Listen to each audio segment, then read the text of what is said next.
દેશના પૂર્વ વડાપ્રધાન નહેરુજીના જન્મ દિવસે એમના પપૌત્ર દ્વારા રાહુલ ગાંધીએ કોંગ્રેસને સતત 95મી હારની ભેટ આ વખતે આપી છે।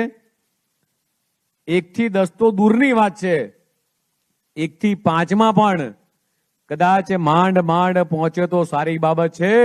હમણાં જ હું અને માન્ય મુખ્યમંત્રી ટીવીના આંકડા જોતા હતા ત્યારે માત્ર 1 સીટ ઉપરથી આગળ હતા, એટલે કદાચ આનાથી મોટી કારમી હાર એ કોંગ્રેસ માટે ક્યારેય ના હોઈ શકે। રાહુલ ગાંધી અને તેજસ્વી યાદવ બંને આ પરિવારવાળી પાર્ટી, આ ભ્રષ્ટાચારવાળી પાર્ટી, આ જનતાએ આ બંને કારણોસર ખૂબ મોટો જાકારો આપ્યો છે। બિહારના મતદારોનો આભાર માનવો એટલો ઓછો છે અને ભ્રષ્ટાચાર, લુખાગીરી, જંગલરાજ એ ખતમ કરવાનો નિર્ણય બિહારની પ્રજાએ ખુલ્લા દિલે નિર્ણય લીધો છે કે એવું નેતૃત્વ આ રાજ્યને આપવું છે, એવું નેતૃત્વ આ જે દેશ પાસે વિઝનરી નેતૃત્વ છે એવા યશસ્વી વડાપ્રધાન માન્ય મોદી સાહેબ પર જે વિશ્વસનીયતા 140 કરોડ જનતાને જે વિશ્વાસ બેઠો છે,